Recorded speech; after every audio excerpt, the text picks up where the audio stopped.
Hello, my name is Ken Seligson. I'm Associate Professor and Chair of the Department of Anthropology at California State University, Dominguez Hill. Hello, my name is Céline Gillot. I'm an anthropological archaeologist, and I recently completed a postdoc at McMaster University in Ontario, Canada, where I explored how Maya Yucatec communities engage with limestone material and practices today.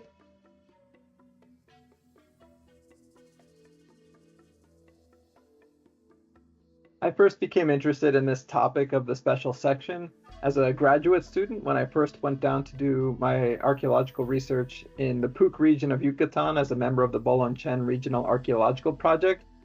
Doing survey work early on, we noticed these structures around the landscape that had not been investigated before, and it turns out they were related to lime plaster production. And that was my entree into the world of limestone and quarrying through the processing of limestone into burnt lime and then used for a variety of purposes, from architecture to dietary purposes to fertilizer to hygiene. That's what got me started, and from there, focusing more on landscape level limestone extraction processes through the advent of LIDAR in our area was another reason why I continue to focus on this topic through the completion of this special section. I first became interested in stone and the practices and knowledge tied to it while doing my PhD on construction of stone masonry houses in the region of Riobec in the central Maya Lowlands, or what is today known as Southeastern Campeche in Mexico.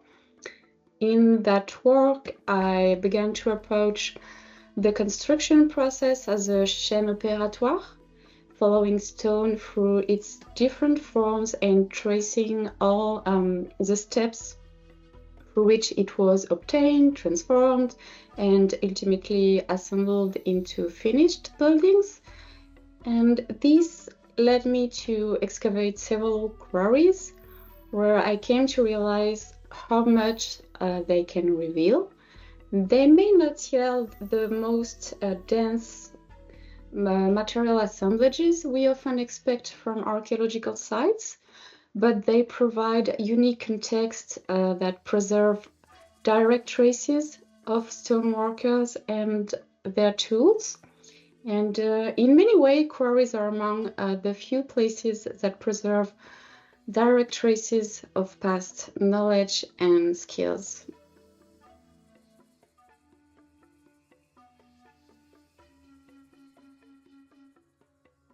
So the idea for this special section, grew out of a recognition that limestone quarries, although present in virtually every Maya settlement, have long remained in the background of archaeological research.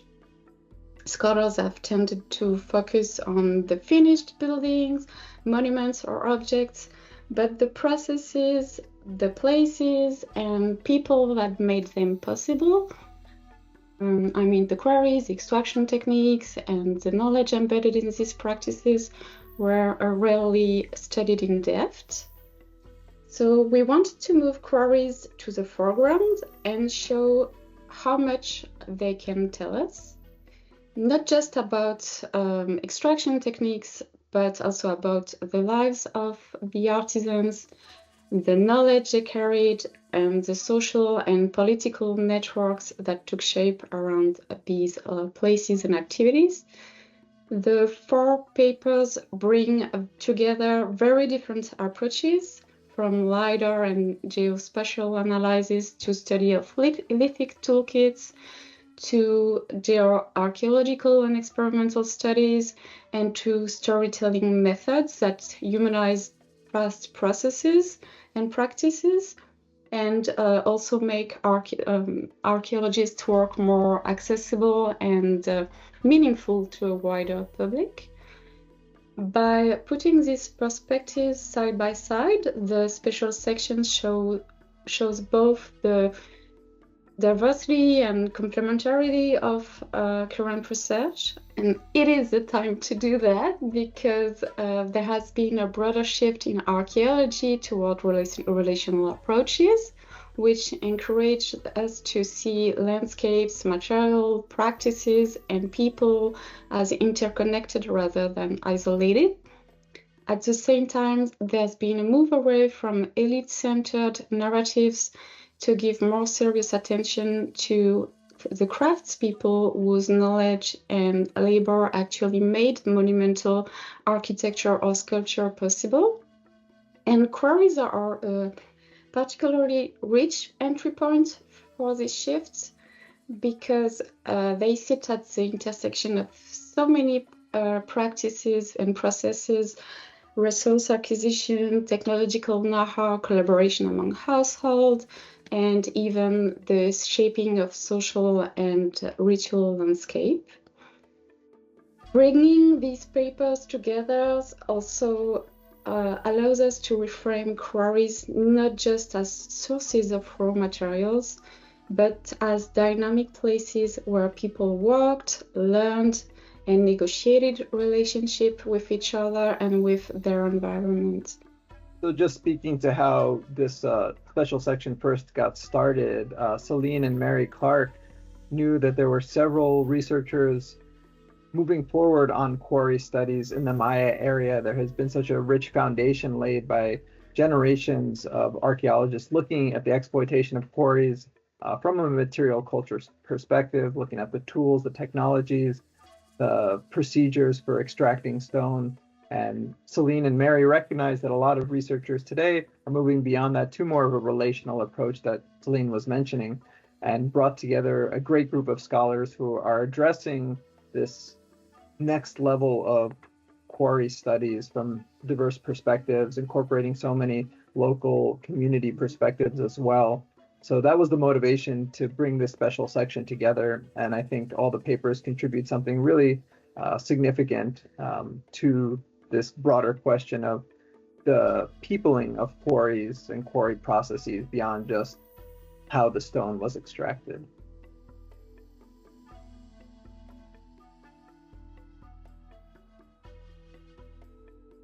One of the main contributions of these papers, I feel, is to center the social aspects of quarrying and incorporating local Maya perspectives of human-stone interactions as much as possible. We're really trying to people the extraction and construction process. Again, not just have these faceless, nameless individuals who are lumped together in architectural energetics calculations. Of course, we incorporate those aspects of researching quarry exploitation, but we want to go beyond that with these papers to make the studies, make the research that much more accessible to a broader audience. So for instance, Leah McCurdy and Julien Iguet, their narrative storytelling approach to complement and inform the scientific storytelling was really important. And they discuss how incorporating narrative storytelling for both their research and their dissemination can make the research that much more accessible to the communities who are stakeholders locally and around the world who just want to learn more about the different quarrying practices that we've been researching.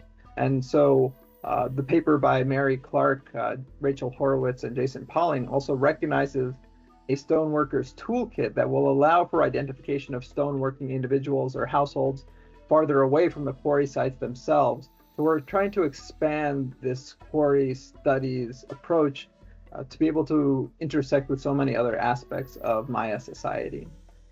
This paper moves us away from thinking stone and quarries only as raw materials and raw material sources for monumental architecture or sculpture, and towards seeing stone working as a social and cultural practice embedded in household, neighborhoods, communities, and broader networks of exchange and collaboration.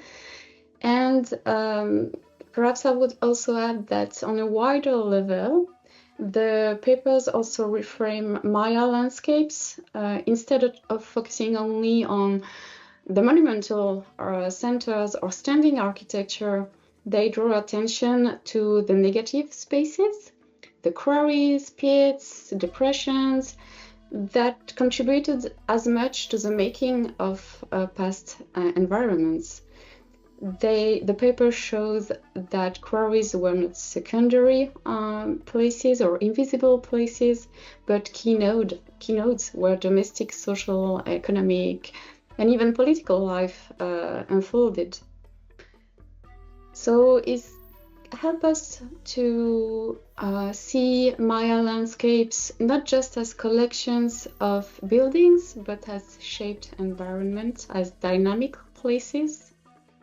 They also make us realize how central stone-related activities were to daily life. And if we could remove the vegetation and topsoil that cover archaeological sites today, we would probably see the deep imprints of extraction activities left on the landscapes. And this is precisely what LiDAR surveys are beginning to reveal, and Ken could say more about this, at different sites in the Maya Lowlands. It shows that in many settlements, people were literally living in the midst of the quarries.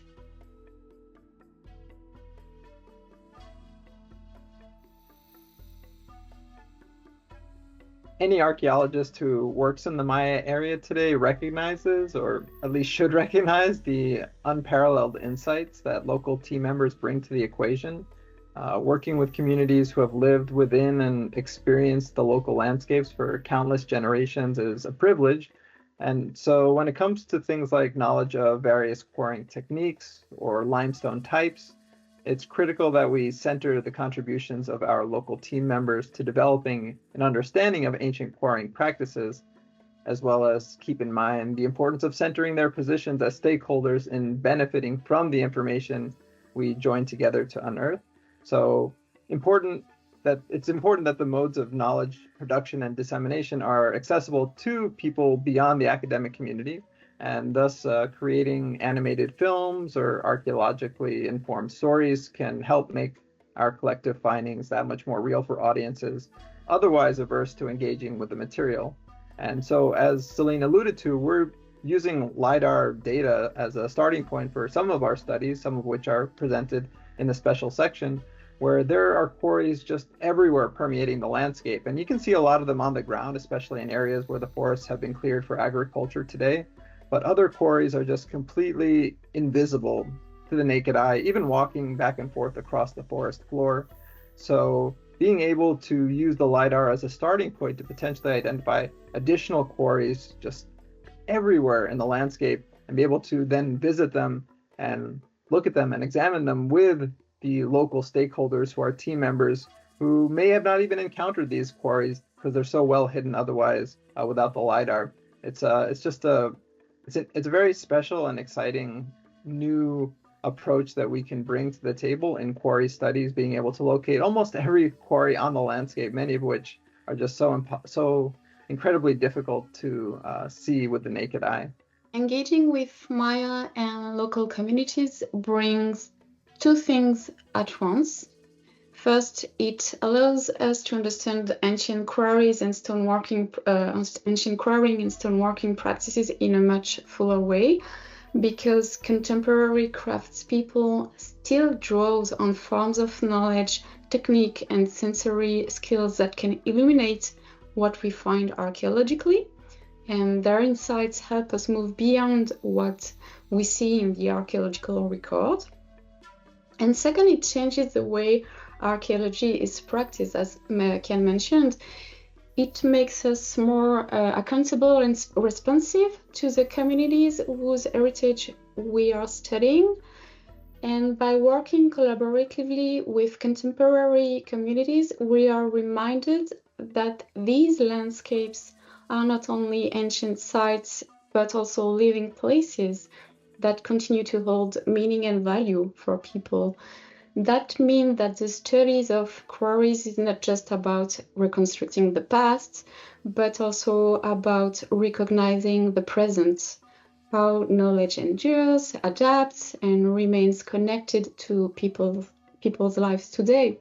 And I think that that's why quarries are such an interesting entry point for re-engaging people with the past. Everyone understands in one way or another the effort of working with a material like stone, of building a house, of becoming familiar with and shaping a landscape. These are activities that speak directly to people on people's own experiences. So when we study quarries in more collaborative and participative ways, we are also opening a conversation about labor, knowledge, skills, and the making of place that feels immediately meaningful.